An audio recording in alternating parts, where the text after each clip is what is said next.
Amen. Praise God.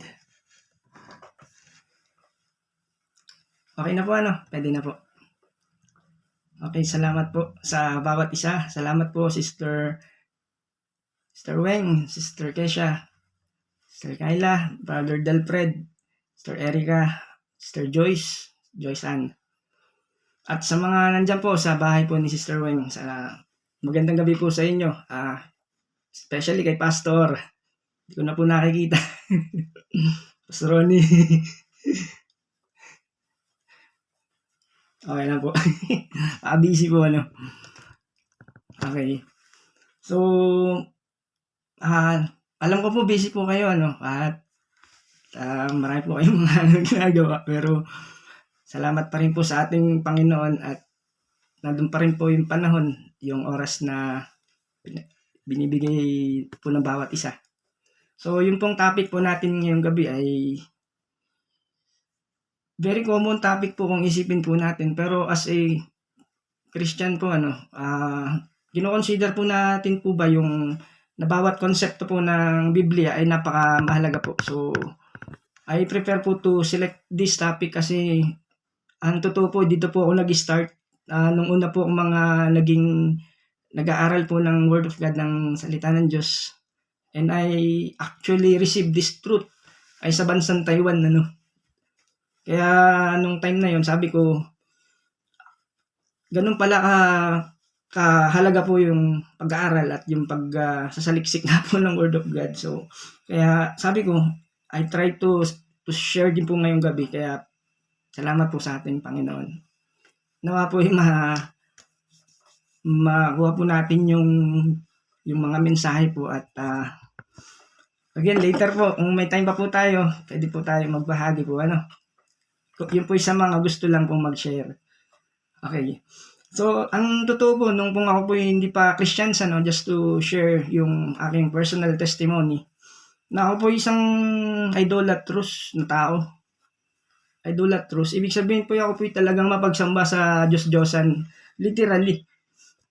At ang totoo, nung grade 6 po ako, gumawa po ako ng isang project sa school namin. Gumawa po ako ng giant rosary. As in, malaki. So, ganun po yung ginawa ko. Sinubmit ko po sa teacher ko. Pero, not knowing na ito palang ginagawa ko ay may sumpa. Kasi non-Christian, ibig sabihin, hindi pa po nag-aaral. Wala pa po akong desire na mag-aaral. Hindi pa. So, wala pa po nag-share sa akin ng Word of God and truth. Then, almost 2 years din po akong nag-serve sa Roman Catholic bilang sakristan. Na every year or may mga tradition po na ginagawa, basically pumuprosesyon po kami, lumilibot sa bayan. Ako naman, ang dala ko yung malaking bakal na may cross na libot, nakaputing sutana. Taon-taon bumibisita po kami sa mga simbahan. Ang tawag po doon ay bisita iglesia. Okay. Ang ginagawa po namin, nagpe-pray po kami sa mga imahe. Yun po yung nakagawian kong relihiyon o religion. Dala ko po ay maliit na panyo. Ginagawa ko po sa maliit na panyo. Pinapahid ko po sa ribulto. At nilalagay ko po sa aking dibdib, sa katawan ko, sa ulo ko. Sa paniniwala na maaaring ito'y makapagpagaling ng may sakit. Yung pong, ganun po yung paniniwala noon. At ganun din po, yung pong naalala ko nung lumipat po kami ng tirahan galing from sa isang bahay. Pinagdala po ako ng tatay ko ng yung po bang inukit na ribulto. Alas 3 ng madaling araw, lumipat po kami. Dala-dala ko po yung ribulto. Dahil sa pagkakaintindi po nila, pangunawa, ay yung pong pagdadala ng mga ganun mga bagay, mga images, ay may swerte. Yung po sa Catholic po Pero nung naunawaan ko po yung mga bagay na mali, I mean yung kagaya po nito, pag-uwi ko po from Taiwan, sa totoo po mga kapatid, ang ginawa ko po, kinuha ko po isa-isa yung mga images na ito. Pumunta po ako sa likod ng bahay namin. pinagsisira ko po. Totoo po yan. Dahil nung naunawaan ko, sabi ko, meron palang sumpa ito. At talagang totoo naman pong naalagay sa word of God, may curse. Nasa isip ko, kaya pala ganito ang buhay namin, parang ang gulo. Parang may sabi nila, sa term sa ating sa Tagalog, may malas. Pero ang totoo, may sumpa. Kaya yun po yung ginawa ko, personal. Sabi ko, Lord, gusto ko pong sumunod sa iyo, kaya kinuha ko isa-isa. Pinagsisira ko po. Sabi ko, Lord, dahil gusto kong sumunod.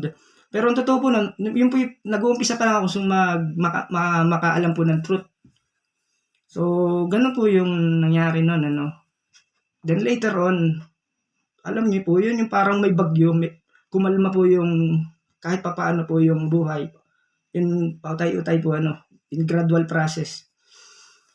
So, yun po yung binabanggit po sa Hosea 4:6. Hosea 4:6, sabi po doon, nalipol ang aking bayan dahil sa kamangmangan. So, it means, nung mga panahon na yun, tayo po yung mangmang. Okay.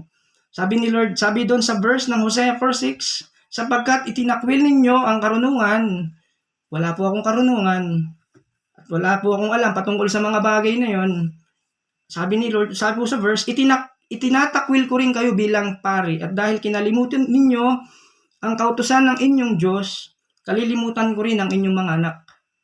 So, yun po yung negatibong implication po nung pagtatakwil dun sa karunungan. Kaya yung tao, napapahamak dahil wala pong karunungan.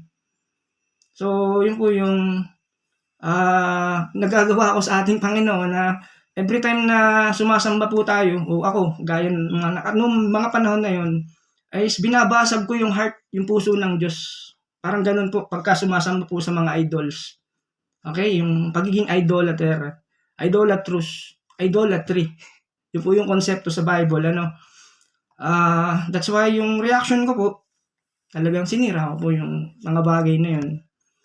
So, my people are destroyed for lack of knowledge of my law, where I reveal my will.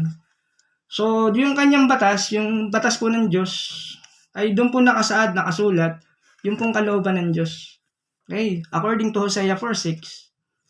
And because you have rejected knowledge, sabi niya, pronoun, sabi niya, yung pagiging pari ninyo ay itatakwil ko. And then also, I will also reject you from my priests since you have forgotten the law of God. That's why yung batas po ng Diyos ay mahalaga na maintindihan po natin, Since you have forgotten the law, dahil kinalimutan nyo ang batas ko, ang batas ng Diyos, I will also forget your children. Kalilimutan ko rin ang inyong mga anak. So, sa pag-aakala na ako ay nagsisilbi ng mga panahon sa Diyos, yung pala hindi. Okay. Jesus stated from Matthew 5:17-18 also, sabi niya, do not think that I have come to abolish the law or the prophets. I have not come to abolish them, but to fulfill them. Hindi ako dumating dito, pumunta dito sa lupa, sabi ni Lord. Huwag niyo isipin na para tanggalin ko, alisin ko ang batas ng Diyos at ng propeta. Sabi niya, I have not come to abolish them, but to fulfill yung law. Right? Hindi po ito yung main topic po natin about the law, pero according sa mga research po natin, 613, yung pong binanggit about the commandments of God. Alam po natin na meron pong 10 commandments, pero sa research po ng mga Bible scholar, 613 cited yung bilang po ng mga commandments pagdating po sa Old Testament. Can you imagine po yung bilang na yun? At wala pong makakasunod. Even nga sa 10 commandments ni Lord, walang makakasunod. Pero ang kagandahan po noon, yung batas po ng Diyos, yung law ni Lord, yung batas niya, nagtuturo po sa atin at nagdidisiplina po sa atin at alam niyo yun, dinadala yung isang tao, pag nakaunawa ng batas ni Lord, papunta kay Kristo. Okay, pag tinignan po natin sa Galatians 3:24, with the result that the law has become our tutor, tagapagturo, and our disciplinarian to guide us to Christ, so that maybe justified, that is declared. When we say justified po mga kapatid, dinideklara po, ipinapahayag po yung isang tao bilang malaya na sa kasalanan at sa kaparusahan nito, when we say justification. At may lagay sa tamang katayuan kasama ng Diyos sa pamamagitan ng pananampalataya. That is from Galatians 3:24. Sabi, kaya't ang kautusan ay naging taga-disiplina natin hanggang dumating si Kristo upang tayo may turing na matuwid sa pamamagitan ng pananampalataya. Then, sinubukan ko pong basahin po yung mga kasunod na mga pahayag po, o yung verse o yung explanation po dun sa regarding law. No one can perfectly obey all the commandments. At totoo naman po yun, Walang kahit isang tao na makakasunod ng perfect, dun sa batas ng Diyos. Yung isang pagkakamali sa napakaraming batas ay nagkamali na sa lahat. Yun po yung binanggit po sa New Testament. Kahit na anong dami at anong unti po niyon, So, it means wala pong makakasunod perfectly dun sa law. Pero ang maganda, pagdisiplina at nagiging pagturo po natin. And also, yung batas, sabi ng Romans 7:7, yung batas ng Diyos, okay, pinapakita po lamang nito yung pagiging sinner po natin, yung sinfulness po ng tao. Romans 7:7. Ang ibig sabihin ba nito, yung kautusan ay masama? Sabi po ng rhetorical question, sabi po ni Paul sa mga taga-Roma, hindi. Kaya lamang, kundi dahil sa kautusan, yung mga batas ng Diyos, ay hindi ko sana nalaman kung ano ang kasalanan. Dahil kapag nalaman natin ang batas ng Diyos, nalalaman natin na ito'y mali at ito naman ang tama. Pag sumuway tayo sa statement ng command na ito, ng law o ng decree ng Diyos, it means pag sumuway tayo doon, nag-disobey, nalalaman natin, meron tayong mali. Ibig sabihin, hindi natin nasunod yung kanyang kalooban. Hindi ko sana nalaman kung paano pagnasaan ng pag-aari ng iba. Kung hindi sinabi ng kautusan, example, sabi ni Paul, huwag mong pagnanasaan o pagnasaan ng pag-aari ng iba. Okay. Ganun po yun. So, nalalaman natin yung pagiging kasalanan natin. So, naisip ko, ako pala ay talagang napakasama kung ako po yung magpapatuloy doon. Then, yung batas ng Diyos, as we continue, yung binigay niyang batas, yung kautusan ng Diyos, binigay sa atin, okay, para ipakita ng Diyos kung sino tayo. Okay, sa kanyang harapan. At isa lamang po yung nakaganap ng perfect will ng Diyos according dun sa obedience sa law, si Jesus. Alright? Sa pamagitan ng kanyang buhay, ng kanyang kamatayan, at ng kanyang muling pagkabuhay. Sa Matthew 5:17-18, yun po ay binanggit doon, He fulfilled all the God's law. Commands, lahat po. Si Lord lang po yun, Kaya siya po yung perfect sacrifice po natin. Alright? So, yun po yung ating introduction, ating aralin. Pero ang totoo, ang topic po natin ay kukunin po natin from 1 Corinthians chapter 10, verse 13-14. Pero ang main and focal point po natin ay yung 14. 1 Corinthians 10:14. But then, hindi po tayo mag-i-stick po doon. Pupunta po tayo sa iba't ibang lugar sa Bible. Subukan po natin na tingnan yung ibang maaaring magbigay po sa atin ng dagdag kaalaman, when it comes sa konsepto ng idolatry. And ako sabi ko nga po kanina, ako po yung lubos na naniniwala na lahat po tayo ay meron ng kaalaman tungkol dito. At yung kaalaman na yun ay nawa sa pamamagitan ng topic na ito ay madagdagan po natin sa tulong po ng ating Holy Spirit. Alright? Okay. So, tingnan po natin yung verse. 1 Corinthians 10:14. Therefore, my beloved, tingnan niyo po yung mga words. Therefore, my beloved, flee from idolatry. Kaya po yung title po ng ating pag-aaralan ngayon ay Flee from Idolatry. Pag dinisect po natin yung words, yung word na flee, it's kind of verb, Then, yung synonym po niya, it means escape or run away. Lumayo, tumakbo, tumakas, palayo sa mga pagsambasan, sa Diyos-Diyosan. Yung word na idolatry. Alright?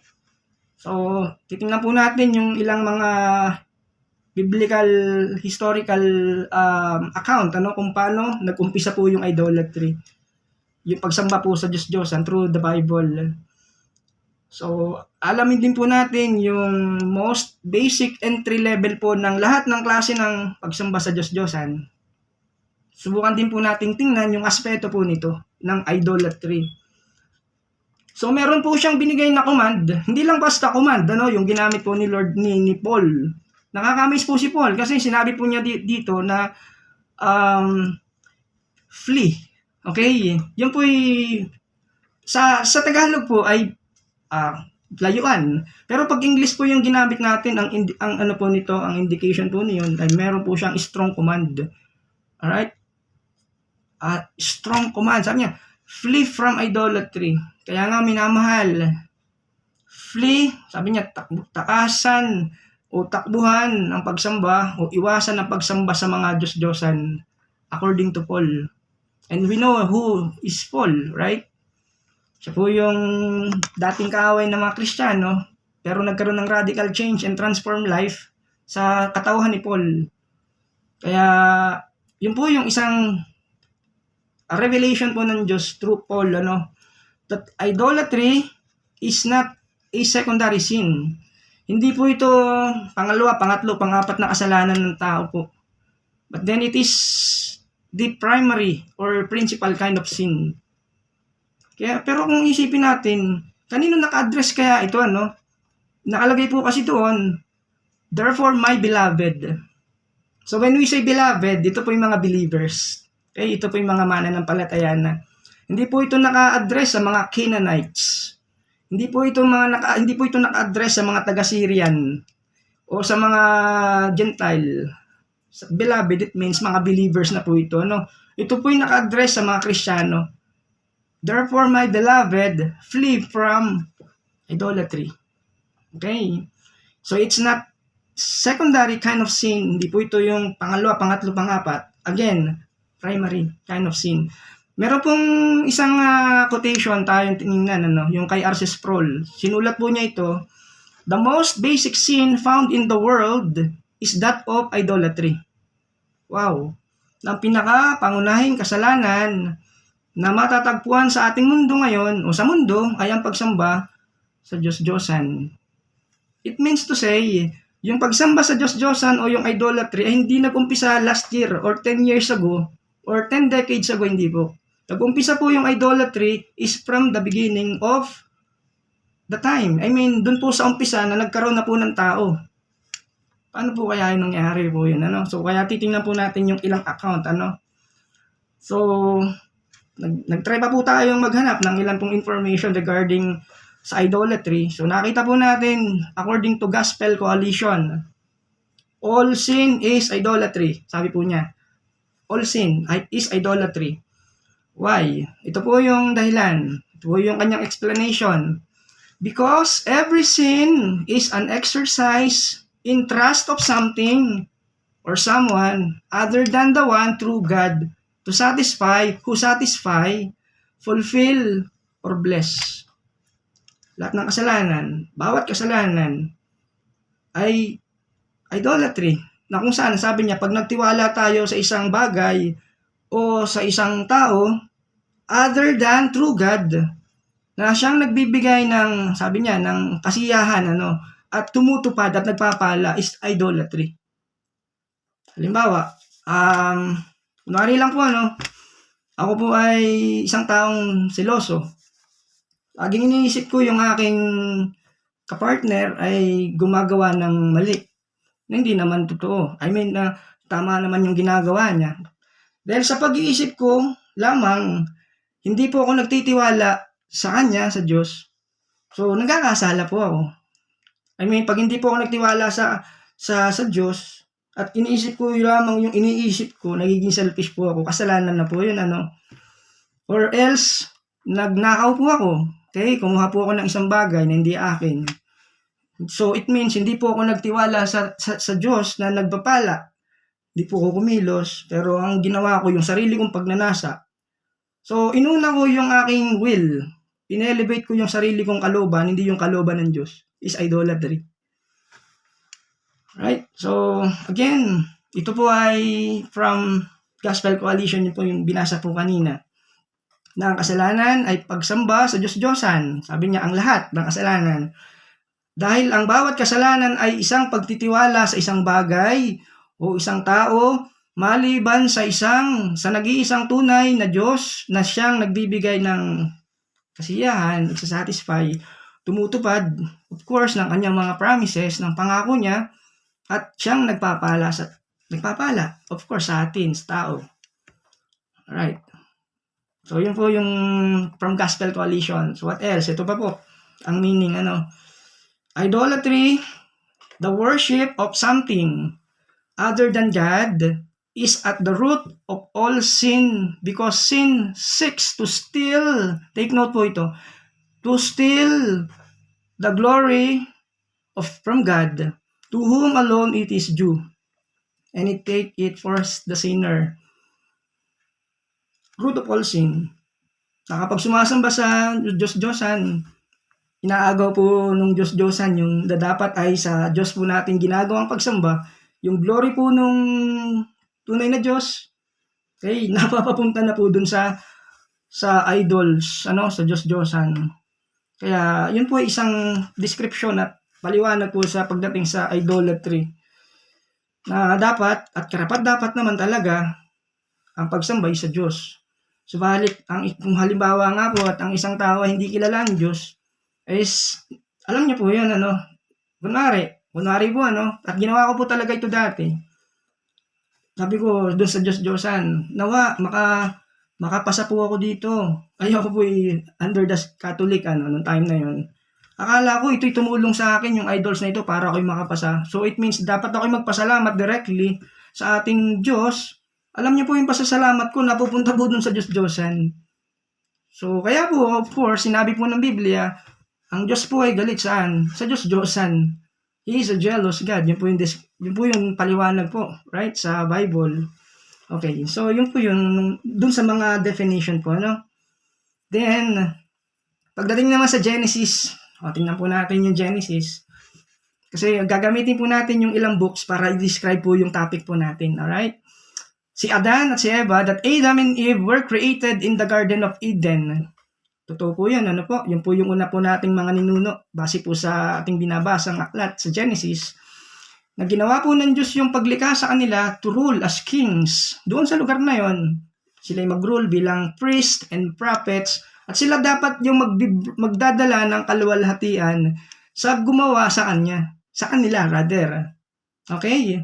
Siyempre, ginawa tayo ng Diyos, dahil sa Kanya, tayo naging tao, pero dahil dumating sa punto po na itong si Eva at si Adan, alam niyo po yung determination na hindi magbigay ng glory sa Diyos, instead to give or to bring glory to themselves rather than God. Okay? Gusto nila yon, na sila po yung parang kinikilala at sinasamba, hindi ang tunay na Diyos. It's because of temptation, of course, of Satan, At yun po yung records sa Bible, according sa study, nakauna-unahan na rebellion against God. Now, yung word po na rebellion, naalala ko po ay, again, negative words po yun, disobedience, yung term. Pero yung word is rebellion, it's much stronger word. First, rebellion against God, and that is what we call idolatry. Okay, sa Genesis 3:5, okay, basahin ko po, yung verse. Actually, 3:4 to 6. Okay, tingnan ko po natin. Ngunit sinabi ng ahas, hindi totoo yan. Hindi kayo mamamatay. Sinabi lang yan ng Diyos sapagkat alam niyang kung kakain kayo ng bunga na yon, ay makakaunawa kayo. Take note, ito pong mga kasunod na statement na babasahin ko. Kayo'y magiging parang Diyos. Okay, so merong temptation. You will be like God, knowing good and evil. So that statement, alam niyo po parang may nakatulong po sa kanila, na maging katulad ng Diyos, of course, na siyang gumawa, na siyang sinasamba. Nandun na po yung mindset na parang alam niyo na parang magiging kagaya, sabi niya, kayo'y magiging parang Diyos at malalaman ninyo ang mabuti at masama. So originally, that is the sin of Adam, and it was the act of idolatry. Na instead Na si Lord po, si Yahweh, ang ating Diyos, na siya po dapat yung itataas above all. The will of God, of course. Yung will niya itaas. Siya yung dapat nasunod. Pero ang nasunod ay yung will nila. Ganun po yung tao. Akala ko po dati, ang pagsamba lang sa Diyos-Diyosan ay sa idols. Hindi po pagka atin pong inaral pa po si Biblia, pag nauna yung will natin, hindi po yung will ni Lord is like idolatry. Yung sarili po natin, ating in-elevate yung will, instead yung will po niya, ni Lord, is idolatry. Pero again, originally, nag-umpisa po yan sa Genesis, kay Adan at kay Eva. At talagang sinikap nila yung masunod, yung kanilang kaloban, instead yung kaloban po ng ating Diyos. Ganon din po kay Cain, kilala niyo po siya, yung kasalanan ni Cain is also an act of idolatry. Particularly, nung nag-offer na po siya ng mga harvest fruit of the field rather than the blood offering or nung animals sacrifice. Now, by research, ay tiningnan ko po na bakit po kaya ganun, bakit naging hindi ni-reject po yung kanyang offering. Ni-reject yung offering ni Cain. Okay, ito po yung paliwanag at paniniwala po dun sa Blue Letter Bible. Yung pananaw po ba na tinanggihan or that disbelief that the offering was rejected, ito po yung paliwanag. Because Cain did not present a blood sacrifice. Yun po yung dahilan. Sabi po dun sa paliwanag, blood sacrifice that time is the only acceptable offering God would receive. So naisip ko, kaya marahil pala ni-reject. Kasi yung paraan ng pagsamba ni Cain ay hindi yung ninanais na pagsamba at worship ng Diyos. Kaya ni-reject yung offering ni Cain at tinanggap yung kay Abel. Okay? And the rest is history. So then, now, we will now look from some passages naman po with regard sa idolatry. Sapagkat yung pong topic natin na ito ay nagkalat po yung mga konsepto, yung pagsamba sa Diyos-Diyosan sa Biblia. Okay, yung pagsamba po sa maling Diyos, idols, po ang tawag. Alright, example, ito. Rachel's house was full of gods, small g.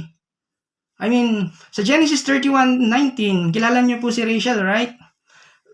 Wala noon si Laban, yun po yung kanyang tatay, sapagkat nagugupit ito ng balahibo ng mga tupa. Then, sinamantala yun ni Raquel upang kunin ang mga Diyos-Diyosan sa tolda ng kanyang ama. Okay. So, yun po yung isang example. So, nun pa lang sa Genesis, meron ng Diyos-Diyosan. Mga idols, ginawa ng kamay, small g. Yun pong spelling niya, Kaya naman yung ikat lang po ng kaunti, Pag ginamit po natin yung word na God, na small, hindi po it means God as in yung pong Diyos. It must be capital. At alam na po nating lahat yun, Pag na-encounter po natin yung small g na God, that's an idol. Diyos-Diyosan po yun. Kaya, syempre sa atin, in application in our life, pag gumagamit po tayo ng greetings in written form, capital G, pagka talagang Diyos po ang tinutukoy po natin, let's say God bless. Okay? Pero kapag small g, that's an idol. Alright? Diyos-Diyosan. Then, another example is ito sa Exodus 32 verse 1 to 4. Hindi ko na po babasahin yung passages na yon.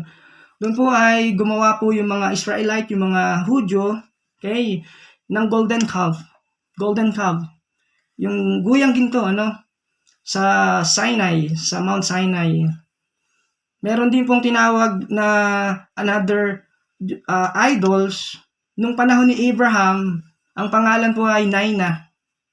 Ito po ay Diyos-Diyosan, the moon god of Ur. Yung Ur, yung UR po yung spelling niya, is yung pong dating lugar po ni Abraham bago po siya tawagin ng Diyos at dalhin pumunta sa promised land. Ur, yung pong lugar, Naina, Nainah, yung pong Diyos-Diyosan. Or else it is the Sumerian name of the Mesopotamian moon god. Diba alam natin yung ginawa ng kamay ng Diyos, like yung moon, pag sinamba, So, Diyos-Diyosan din po yun. Ganun po yung ginagamit na symbol actually po ng Islam. Nakikita niyo po sa mga flag po nila, no? May crescent moon kasi sinasamba po nila yung buwan. Alright, then sa Old Testament po yung ating pong tinitingnan, ano? In addition for that ito, si Asherah, okay, is another chief goddess of Tyre sa Tiro. Diba may Tiro at Sidon. Ito pong Asherah, nire-represent po nito yung mother of the gods. Mother of the gods, yung ina ng Diyos-Diyosan, particularly ng mga Canaanite, fertility goddess. And also considering itong si Asherah ay kilala ring Ashtoreth, was the mother of Baal or Baal. Have you ever heard that? Baal, right? Narinig nyo na po yun. Si Baal po yung Diyos-Diyosan din. Asherah, si Ashtoreth ng mga Canaanite, or they believe, okay, itong mga Canaanite na ito, the fertility goddess, Asherah or Ashtoreth. Then also, itong deity na ito, itong chief female deity worship in ancient Syria, Phoenicia, and Canaan rather. And also Dagon, okay, the chief Philistine sea god and the father of Baal, si Dagon. Na-mention na nabanggit po ito sa Book of Judges 16:23, 1 Chronicles 10:10, and 1 Samuel chapter 5. Para sa kanila, sa mga Philistine, ito po'y kaaway ng mga Israel, ng mga Jew, mga Israelites. Si Dagon, ang kanilang Diyos-Diyosan, okay, Diyos ng mga pagano, mga pagan worship. Okay, so is also a father of Baal. Then also, yung symbol po ni Baal, tiningnan ko sa image sa internet, ano kaya ang itsura ni Baal. Alam niyo po, yung word na Dagon, so yung root word po niya is dag, D-A-G. There is a Hebrew meaning fish. Tiningnan ko po yung itsura nito, yung ulo po niya is isda, yung katawan ay tao. Half fish, half man. Okay, Dagon. So yun po yung ilan sa mga Diyosan, Again, si Ashtoreth, Diyosan ng Canaan, at yun po yung naging asawa naman din ni Baal. Alright, so I mentioned po yung Judges, yung Hukom chapter 2 verse 13. Itinakwil nila si Yahweh at naglingkod sa mga Baal ng mga Israel, Tinakwil nila, naglingkod sa mga Baal at kay Astaroth. Yun po yung name ng Diyos-Diyosan na nabanggit natin. Sa Judges 2:13, ito pong mga Israel, sa pagbinanggit po yung sa English verse, passage, sabi, Israel failed to heed God's warning. Parang itong mga Jew na ito, binaliwala po nila yung babala po ng Diyos na binanggit po naman sa Deuteronomy 20:16-18. May warning na po, bago pa po sila makarating sa lugar na yon, may mga tao nang nakatira. Kaya ang ginawa po ni Lord at ang utos ay ito. Sabi ni Lord dun sa Book of Deuteronomy 20:16-18, ngunit sa mga lunsod, sa lupaing ibibigay sa inyo ni Yahweh, ay wala kayong ititirang buhay. It means, yung mga nakatira doon ay kailangan ni ma-wipe out, ma-clear out. 17, lilipulin ninyo ang mga Hiteo, ito po yung mga taong nakatira doon, Amoreo, Cananeo, Perizeo, Hivita, Jebuseo, tulad ng utos sa inyo ni Yahweh na inyong Diyos. Ang dahilan, kailangan nyo gawin ninyo ito upang hindi nila kayo maakit sa kasuklam-suklam nilang pagsamba sa kanilang mga Diyos-Diyosan. Yun po yung babala. Okay? Pagka hindi nyo ginawa yan at nagtira kayo, yung mga pamumuhay nila, mahahawa kayo. Parang ganun po yung sinasabi po nung passage. Sa ganito ay makakaiwas kayo, sabi niya, sa paggawa ng isang bagay na kasuklam-suklam kay Yahweh. It means, yung pagkakaroon ng Diyos-Diyosan, yung paggawa ng Diyos-Diyosan, pagsamba sa Diyos-Diyosan, ay kasuklam-suklam kay Yahweh. Yun po yung literal background, biblical background po ng ating pinag-aaralan. So, yun nga po yung nangyari. Tumira sila living side by side sa mga Canaanites, kagaya po ng Amorites, Hittites, Perizzites, Jebusites, and others, ay sumasamba po sa mga Diyos-Diyosan. So maraming mga Jew at mga Israelites ay talagang ginagawa po yung mga bagay din na ginagawa po nila.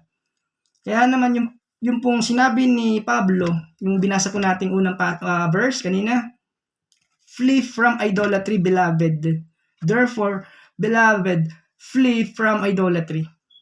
Okay, marin po niya talaga binigyan ng din po yun.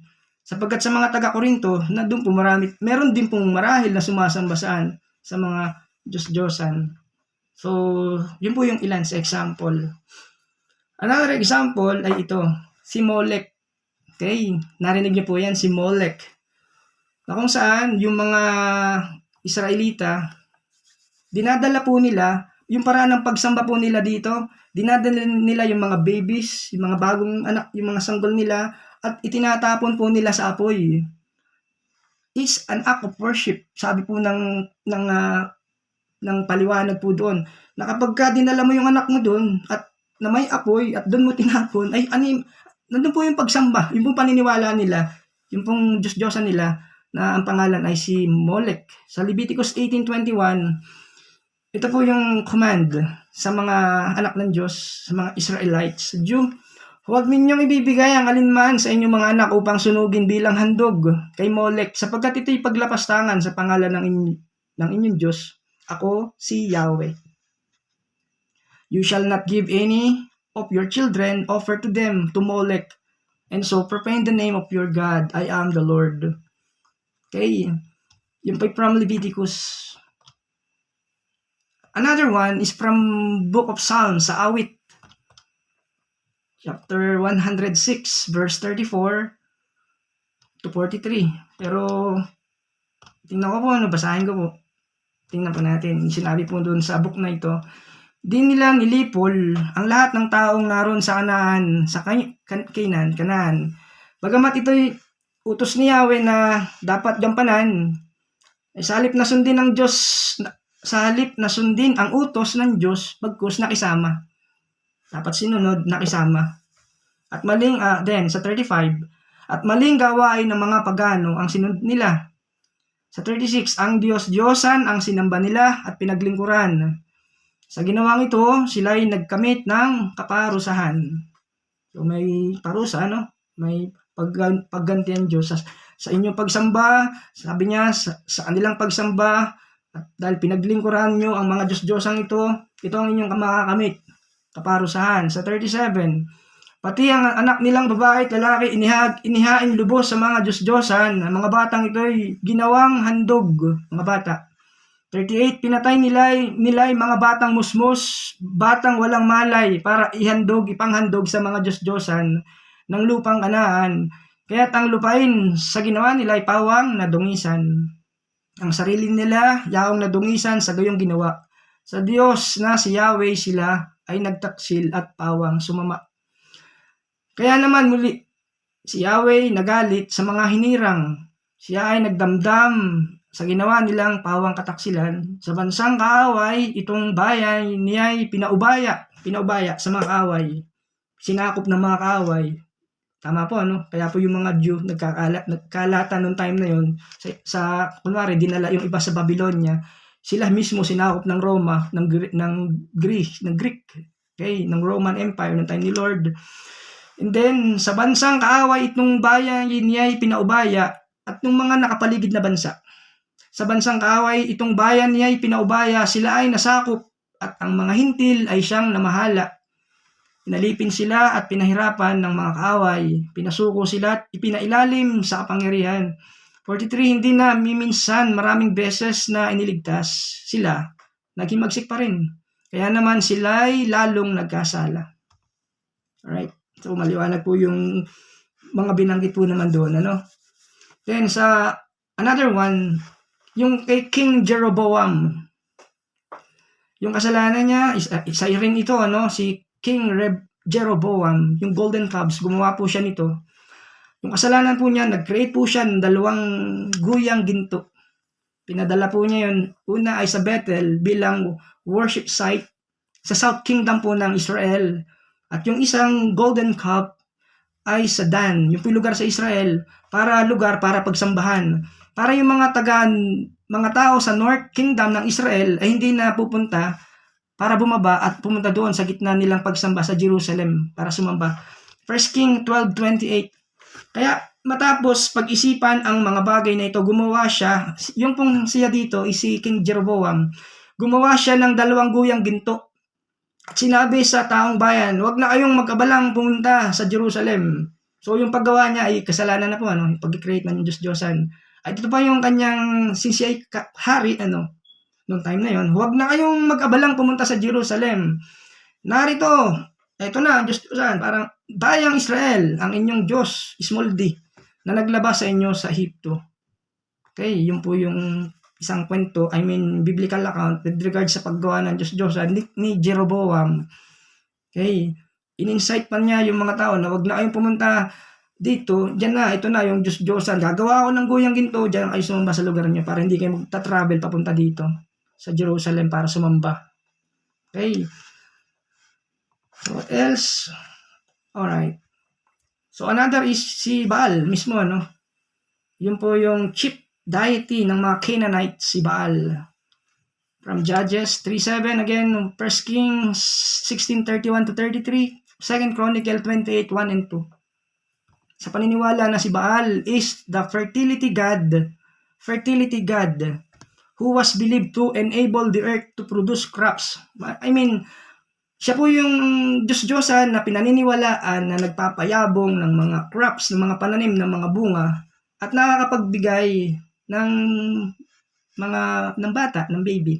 Kunwari, walang anak. So, sa paniniwala, pag sumamba kay Baal, ayun, magkakaroon ng prosperous, productive root crops or whatsoever sa agriculture, at the same time, yung mga babaeng hindi nagkaka-baby, nagkaka-anak, pag sumamba kay Baal, yun, magkakaanak.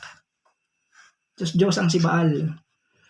Another idol o yung Diyos-Diyosan is si Rimmon. Rimmon, spelling po niya R-I-M-M-O-N, Syrian god of Naaman. Kilala niyo po si Naaman, si Naaman. Yung pong may leprosy. And he was an idolatrous man. Talagang mapagsamba po sa Diyos-Diyosan. 2 Kings 5:18.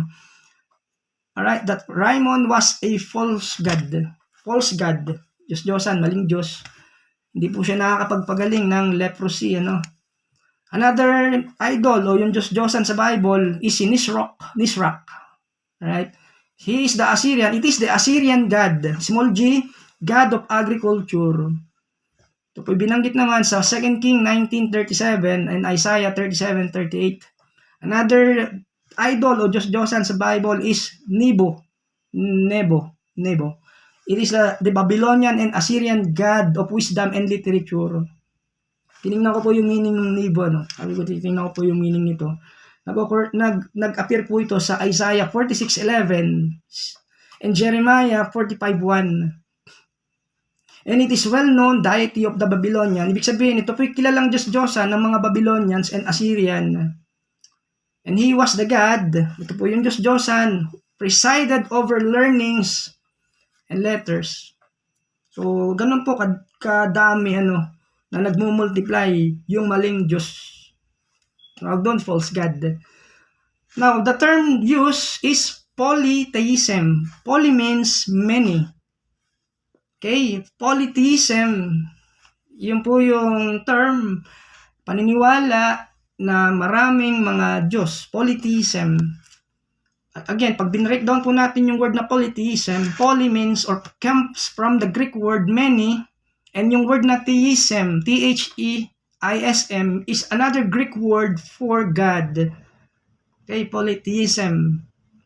So yun po yung talagang nagdominate ng mga time noong panahon na yon, even in our times. Example, yung best example po na pwede nating magamit dito is yung Diyos-Diyosan as a polytheism is sa Greek-Roman mythology.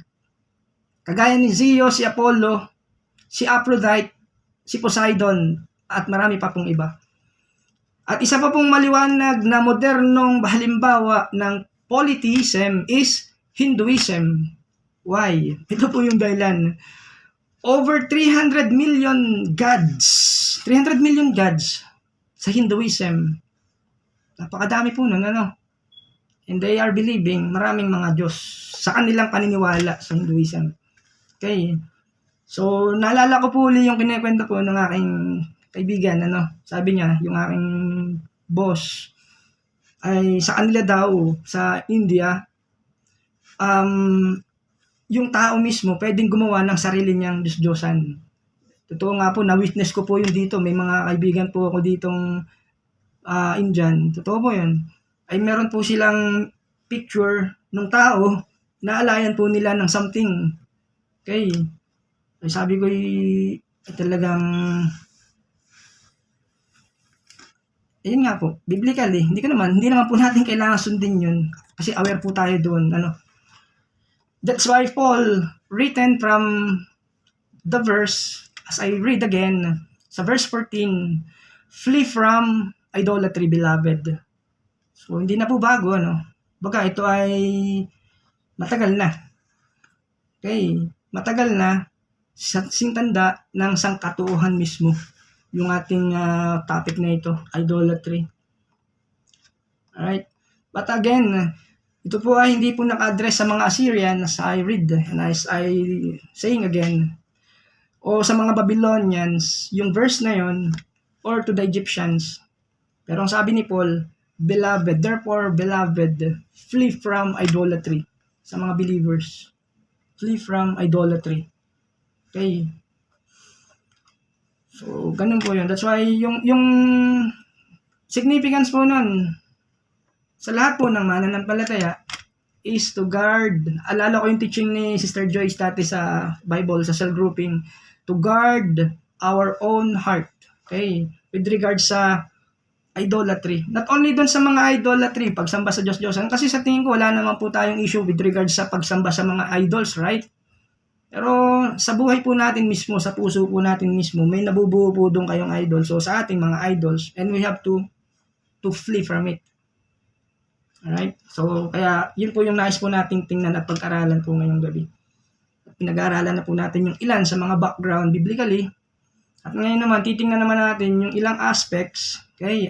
Yung ilang uri at classification ng idolatry. Pero hindi po natin ma-sure kung makukumpleto po natin lahat yun. Tingnan po natin. So what is idolatry? Number 1, idolatry is worshiping any other God. Worshiping any other God. Pagsamba sa hindi tunay na Diyos. Okay? It is worshiping any God but the true one living. It is worshiping any God but the one true living God. Okay, pagsamba sa hindi tunay na Diyos, na kailangan nga sinasamba ay ang tunay na Diyos lamang. At ang totoo, wala namang iba talagang Diyos. Siya lamang talaga ang Diyos. Yung Diyos na binabanggit, sinasabi, na nangangako, na lumikha ng lahat ng bagay, nagligtas sa ating lahat, sa Biblia, yung pong Diyos na yun, walang ibang Diyos. There is only one true God. Sabi nga, there is only one true God. Hindi po ito yung Diyos na ginawa lang ng kamay. Alright. Sa Exodus 20, chapter 20, verse 1 and 3. Doon po yung nakalagay po yung 10 Commandments. Balikan po ulit natin mga kapatid. And God spoke all these words saying, I am the Lord your God who brought you out of the land of Egypt, out of the house of slavery. Then sa verse 3, you shall have no other gods before me. Alright? Ang lahat ng ito ay sinabi ng Diyos, ako si Yahweh ang iyong Diyos na naglaba sa iyo sa Ehipto at nagpalaya sa iyo mula sa pagkalipin. Huwag kang sasamba sa ibang Diyos maliban sa akin. So, yun po yung verse na yun. There is no other God. Huwag kang sasamba sa ibang Diyos maliban sa akin. Ito ay inutos mismo sa mga Israelite. Directly, siya po ang nagsabi nun, nagko-command. Ganon din po, of course, sa ating lahat. Okay. So, ganun po yung command, dun sa part na yun, na inuunawa po natin. Siya po yung Diyos na kaisa-isang Diyos na nagligtas mula sa Ehipto sa pagkaalipin ng mga Jew, ng mga Israelita, sa yung tinatawag natin na Egyptian bondage. Siya po yung nagligtas, siya po yung naghango, yung kaisa-isang Diyos. So, doon pinakita po ni Lord yung kanyang sovereign God, sa mga Diyos-Diyosan ng mga Egyptians. Actually po sa Egypt, sa Ehipto, ay sa pag-aaral po, napakarami din po ng mga Diyos-Diyosan po doon. Yung kultura po nila sa kanilang society, talagang kalat po yung mga idols. Kaya naman, ay ang ating Panginoon ay nagpadala po siya ng, alam niyo yun, ng mga salot. 10 plagues. Example, yung tinatawag po na plague of blood. Yung plague of blood. Kung saan po dito po, alam niyo po yung kwento, yung pong hawak na staff ni Moses, nilagay po niya sa Nile River, sa ilog Nilo, at yung tubig na ito ay naging dugo, turn into blood. Okay. So, hinanap po natin yung meaning po and yung purpose po nung 10 plagues na ito sa Egypt nung time na yon. So, yung unang plague o yung salot wherein ginawa po ng Diyos through Moses by using the staff was a judgment o yung paghatol ng Diyos sa Diyos-Diyosang ang pangalan ay si Apis, A-P-I-S. It is the god of the Nile. And also judgment against Isis, goddess of the Nile. Si Isis, the goddess of the Nile. At si Khnum, K-H-N-U-M, the guardian of the Nile.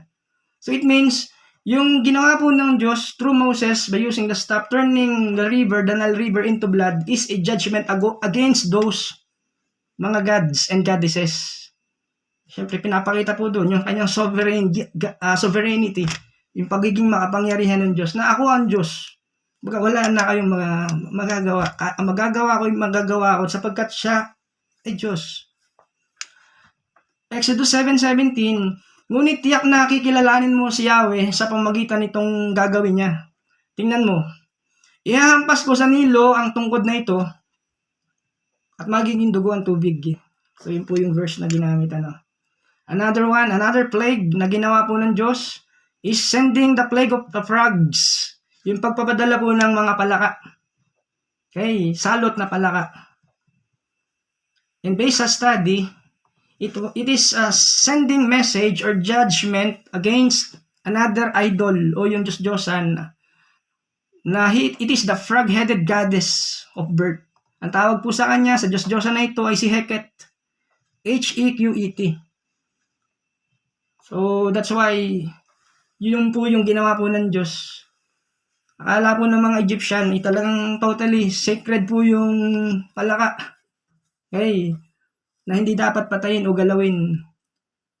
Pero again, yun po yung naging salot, pinadadalang salot po ng Diyos sa lugar na yan. So, another plagues o yung salot na dinala po at ginamit po ni Yahweh ng ating Diyos ng time na yon, third plagues, ay yung pagpapadala po ng gnats, G-N-A-T-S, gnats, niknik. Okay. It is a judgment for another idol for the god of the desert, yung Diyos ng disyerto. Okay. So, yun po yung ilan sa mga ginawa po ni Yahweh, pagpapadala po ng gnats and flies, yung pagpapadala ng mga sakit, ng mga bukol, okay, pagpapadala ng hailstone, mga locust, pagpapadilim niya, even darkness. So, yun po yung nagagawa po ng Diyos.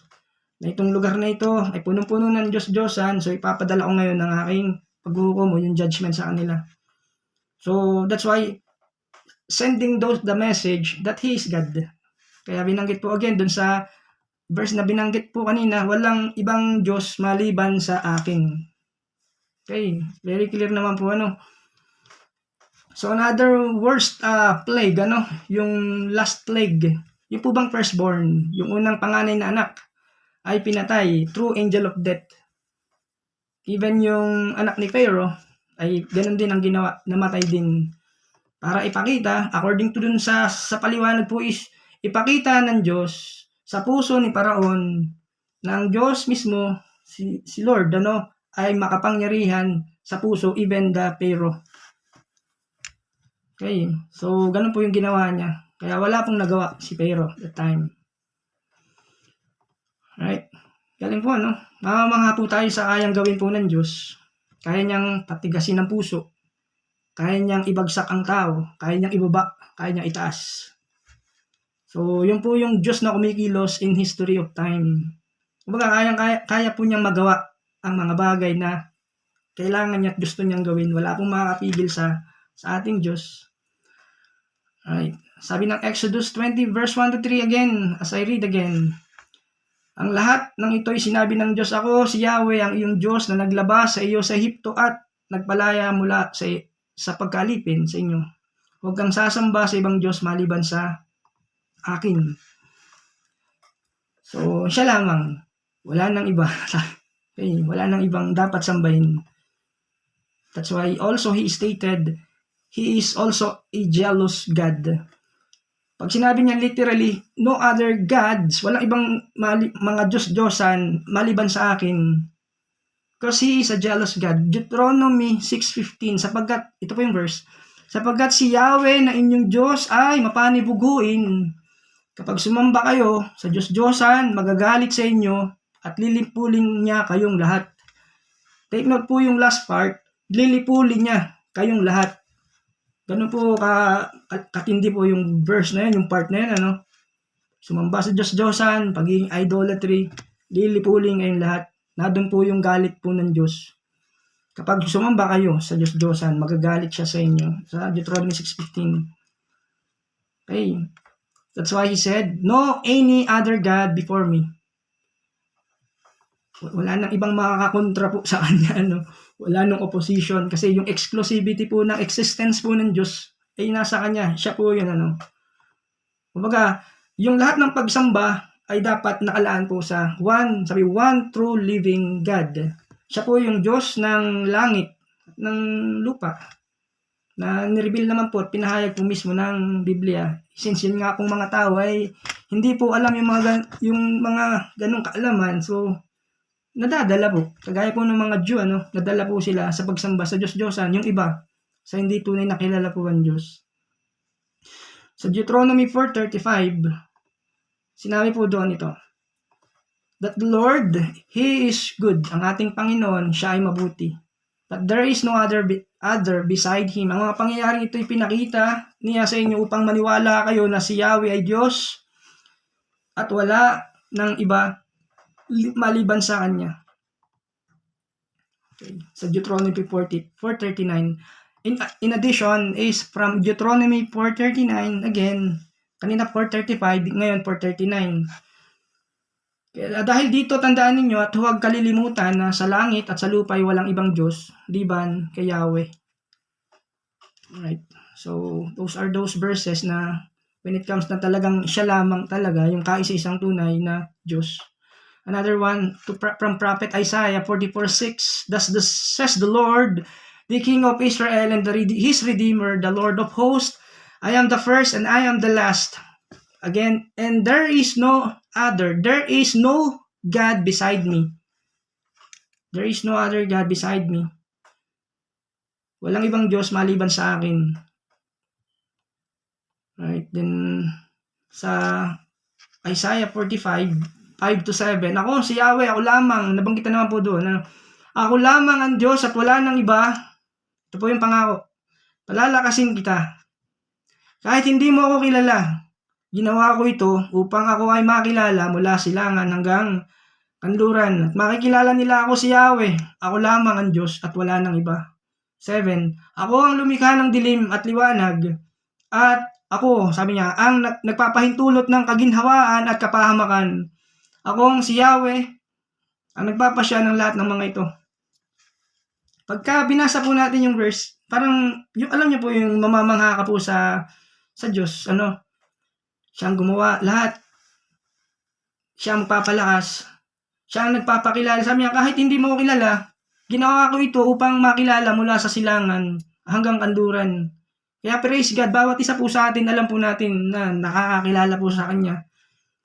Akong si Yahweh ang nagpapasya nito. Siya ang nagpapahintulot ng kaginhawaan at kapahamakan ng Diyos.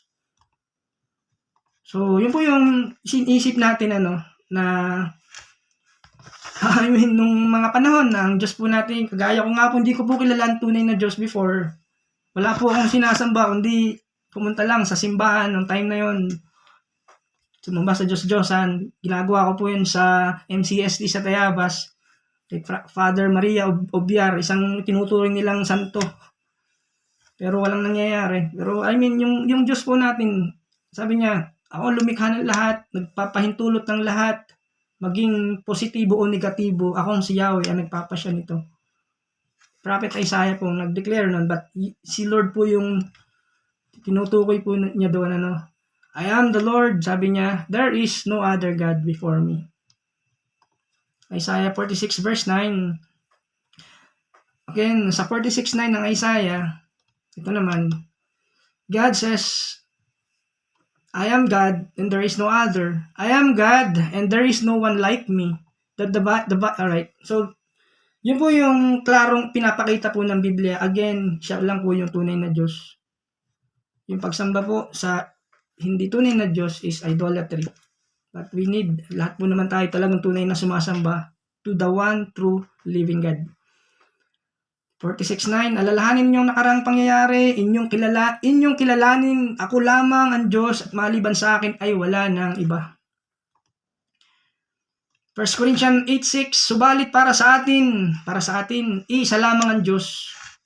Ephesians 4:6, there is one God. 1 Timothy 2:5, sapagkat isa ang Diyos. Bukod dito, sa mga tuwid, dapat nating sambahin, siyempre, at ibigin at sambahin ang isang Diyos na ito, na binabanggit po ng Biblia. Deuteronomy 6:5, ibigin mo si Yahweh na inyong Diyos ng buong puso, buong kaluluwa at buong lakas. First greatest commandment po, sa Deuteronomy 6:5, that we shall love the Lord, our God, to love Him more than anything else. Yung pagsamba po sa bagay na hindi sa Diyos, hindi para sa Diyos, is spiritual idolatry. Spiritual idolatry. Ibig sabihin, yung supreme loyalty po natin, yung pagiging tapat natin sa Diyos, sa Kanya lamang dapat. Yung greatest, natin, yung devotion po natin, sa Kanya lang. Okay, yung ating highest commitment, even yung loyalty sa Diyos lang, sa Kanyang pinakamataas na katapatan, yung Kanyang pangako. Yung pangako natin katapatan ay again sa Kanya. Yung ating pinakamataas na affections, yung pagmamahal, pag-ibig, ay sa Kanya lang, sa ating Diyos, siya lamang. So, kapag nagmali yung tao na sumamba sa hindi tunay na Diyos, is a part of being a rebellion against God. Kaya, kahit yung yung simpleng pagsamba lang, halimbawa lang po is a rebellious kind of sin. Sa Biblia, according to the Bible, ayaw ni Lord. Kung ayaw ni Lord, ayaw din natin. Di po ba? Tama po ba? Kung sino po yung minamahal ni Lord at gusto niya, gusto rin natin. So, yun po yung parallel at yung analogy po noon. Galit siya sa Diyos-Diyosan, sirain natin, iwan natin, takwil natin, usakin natin. Kung literal, kung spiritual, ganun din. Okay, yun po yung command sa ating lahat, Alright, now, titingnan po natin ngayon, ano yung mga dahilan, bakit may tinatawag na mga Diyos-Diyosan sa mundo. Okay. So, tingnan po natin yung mga paliwanag. Because it is the result of man's rebellion against the knowledge of the one true God. Man's rebellion against the knowledge. O yung paghihimagsik ng tao laban sa kaalaman ng nag-iisang tunay na Diyos na ipinahayag ng Diyos bilang Kanyang sarili sa paglikha sa lahat ng tao sa lupa. Nandun po ang Diyos na siya, kasi di po ba sa ating pag-aaral, pinapaliwanag po sa atin yung Kanyang divine nature, yung Kanyang attributes, yung Kanyang perfection, eternal perfection, na siya ang Diyos na kilala natin na gumawa ng lahat. Okay. Pero yung tao, there is a man's rebellion against the knowledge. Yung kaalaman na yun ng Diyos, na dapat yung kaalaman ng Diyos na ito, mula sa Diyos, pinahayag ng Diyos, nireveal ng Diyos, ang sinusunod ng tao, ay hindi sumusunod yung tao. So, there is a disobedient, meaning, nandun po yung rebellions. Man's rebellions against sa knowledge po ng Lord. Paano po yung nangyari yun? Okay, sa Romans chapter 1, verse 19, Romans 1:19. So dito po makikita po natin yung ugat ng kasalanan when it comes sa idolatry. Ano po 'yan, ano? Tingnan po natin at subukan. Romans 1:19, ito po 'yon, against the knowledge. Sapagkat ang maaaring malaman tungkol sa Diyos ay maliwanag. Klarong maaari nating malaman kung ano yung pinahayag, kung ano ang nilikha, maaaring malaman natin na may Diyos. Dahil iyon ay ipinapahayag sa kanila ng Diyos. Pero there is something disobedient or rebellion, or in other word, refuses about what? The true knowledge of God. At ang taong ito ay gumawa ng anong kaisipan niya, ng imahinasyon. Kaya siya bumagsak. Imahinasyon, fallen imagination with regard sa yun nga, sa pagre-refuse ng kaalaman, at ang dapat yung kaalaman na ito ang tinanggap, sinamba, niyakap, minahal. Pero yung disobedient po yun nandun, nagkaroon ng rebellious sa heart ng tao na ito. So there is an idolatry. Yun po yung ugat sa 19, ano. Pag binasa natin, ay titingnan po natin. Okay, sa chapter 1 ng verse 19 ng Roma. That as we read again, we read that it is evident, kumbaga, it's evident them, for God made it evident to them. Alright, so yung Tagalog po na binasa natin. Sapagkat maaaring malaman tungkol sa Diyos ay maliwanag dahil iyon ay ipinahayag sa kanila ng Diyos. Pinahayag ng Diyos. Pinahayag po ng Diyos na may Diyos ayon sa kanyang paglikha. Ito po yung statement naman ni Dr. Stephen Lawson. Pansinin niyo po ito. Not everyone has the knowledge of salvation. Tama naman po, ano? Hindi lahat ay may kaalaman sa kaligtasan upang maligtas, or in order to be saved, but everyone has the knowledge of God. Lahat ay, yes, ang bawat isa, hindi lahat ng tao may kaalaman sa salvation para maligtas. Pero according to this statement, everyone has the knowledge of God. Bawat isa ay alam na may Diyos. Pero hindi lahat ay may kaalaman patungkol saan? Kaligtasan. It means to say na lahat ng tao ay may pananagutan sa Diyos. Okay? Dahil alam ng tao na ito na may Diyos na nagpapaalam ng mga bagay tungkol sa Diyos. Ito yung verse 20 ng chapter 1 ng Romans. Amplified Bible po ang aking ginamit.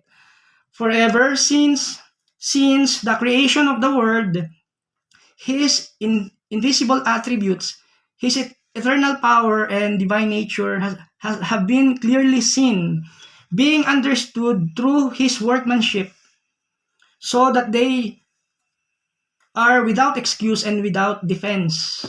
Okay, so tingnan po natin yung mga words. Being understood through His workmanship, ayon sa kanyang ginawa, mula pa ng likhain ng Diyos sa sanlibutan ng kanyang likas na hindi nakikita, ang kanyang kapangyarihan, walang hanggan, at ang kanyang pagka-Diyos ay maliwanag na inihahayag ng kanyang mga ginawa. Sa English po, workmanship. Yung ginawa po niya, it means yung kanyang wonderful creation. Then also, so that they are without excuse. Wala na silang excuse, wala na silang maidadahilan. Yan, sa ating pong term, ano? Wala na silang maidadahilan pa. Kasi ang Diyos na mismo ang nagpahayag na may Diyos, ano? Kahit lahat ng tao dito sa mundong ito, wala nang excuse about the knowledge of God regarding tungkol sa Diyos, kaalaman tungkol sa Diyos, dahil ang Diyos mismo ay nagpapahayag na may Diyos. So, the reason, ito po yung dahilan, ano, sa 21, alright, for even though they knew God, they did not honor Him or give thanks for His wondrous creation. Then on the contrary, they became worthless in their thinking. Alright, so ganun po yung naging reaction po ng tao, na kahit na alam nila na may Diyos, na may lumikha, pero hindi nila pinasalamatan man lang, hindi man lang pinarangalan. Patungkol saan? Ano yung dapat parangalan? Siyempre, ang pinaparangalan na yan Diyos dahil sa kanyang ginawa at nilikha. Yung pag ginawa ng Diyos, ginagawa ng Diyos, And on the contrary, they became worthless in their thinking. Meaning, naging walang parang anime, walang saysay, parang walang Diyos, nagkaroon sila ng walang kabuluhang pangatwiran at mga hangal. Ang kanilang kaisipan, puro haka-haka lamang ang kanilang iniisip. Sa 22, and their foolish heart was darkened. They became futile. In other words naman, they became futile in their speculations, and their foolish heart was darkened. It means, itong mga tao na ito na nireject yung knowledge about the light and the light of God, ayun, nangyari. Their foolish heart was being darkened. Kahit na kilala na nila ang Diyos, siya hindi nila pinarangalan bilang Diyos, ni pinasalamatan man. Sa halip, naghaka-haka sila ng mga bagay na walang kabuluhan, kaya't nagdilim ang kanilang pag-iisip. Or professing to be wise, kahit alam nilang may Diyos, but they became fools. Papahayag na matalino, pero sila yung mga naging hangal. So, ito naman po yung puso po ng idolatry sa 23, Romans 1:23. Ito pong nangyari doon, and exchange the glory and majesty and excellence of the immortal God for an image.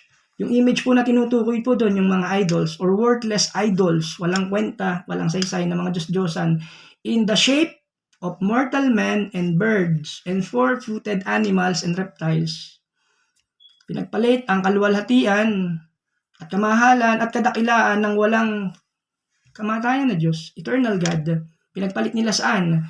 Sa isang larawan o sa larawan, yung mga larawan ng mga Diyos-Diyosan, mga ginawa lang na anyong tao. Of course, yung taong may kamatayan, mortal yung tao, may kamatayan, at mga ibon at mga hayop na may 4 na paa at mga gumagapang. So, ganun po yung nangyaring pagpapalitan. Na sa halip, yung glory ibigay sa Diyos, yung majesty ibigay sa Diyos, sa walang kamatayan ng Diyos, pinagpalit ng tao. They became fool.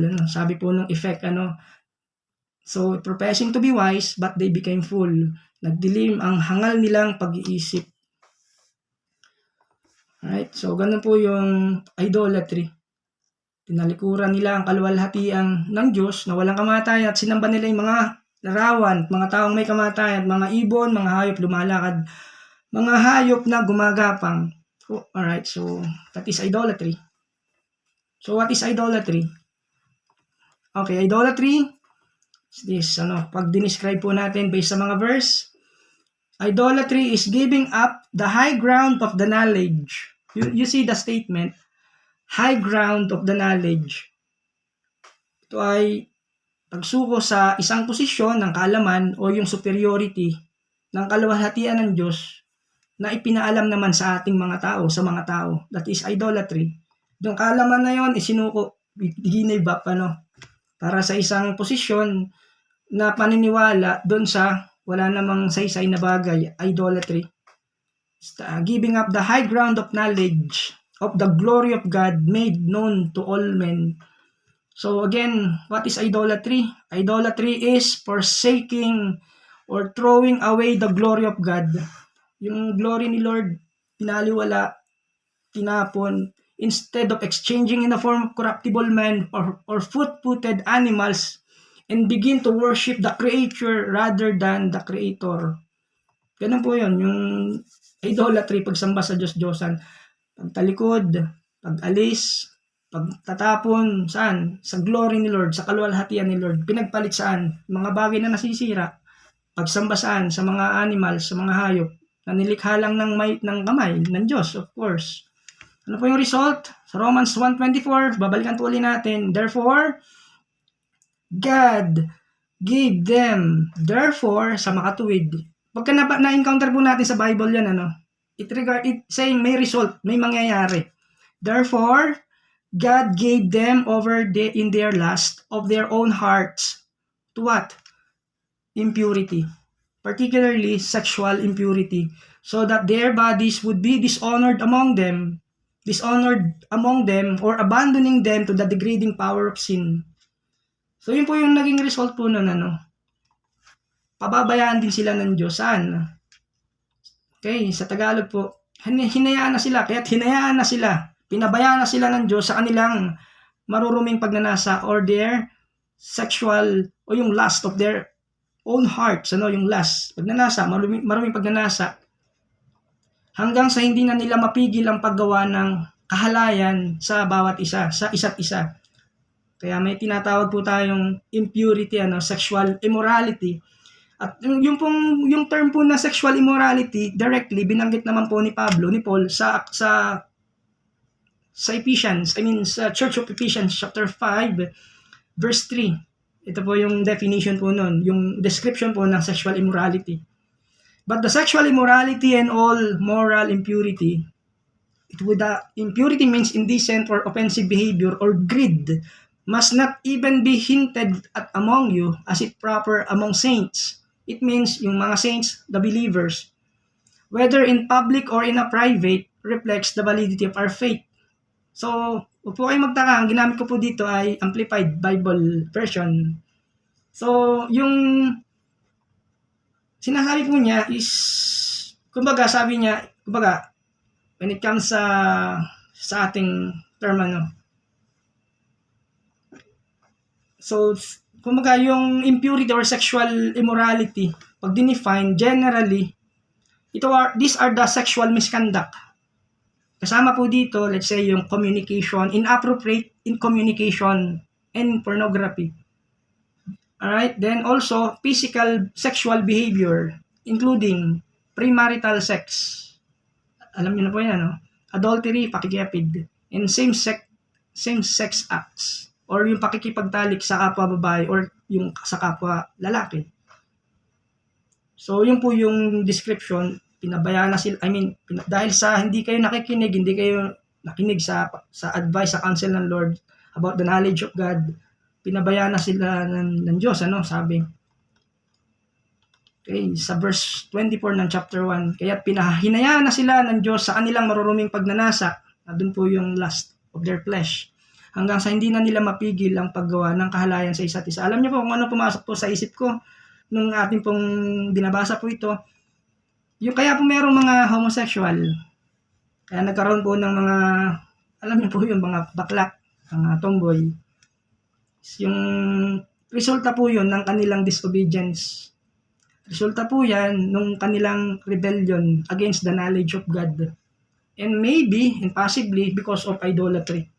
Maaaring sa family po ng isang tao na ito, merong mga ninuno ito na talagang nagsilbi, dinadamitan yung mga idols na may sumpa.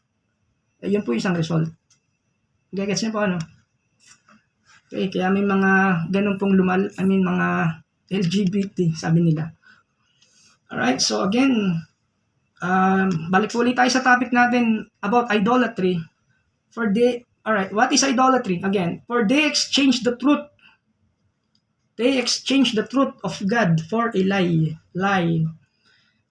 Sapagkat pinalitan nila ng kasinungalingan ang katotohanan ng Diyos. Yung truth, pinalitan nila ng lies. So, ganun po yung idolatry.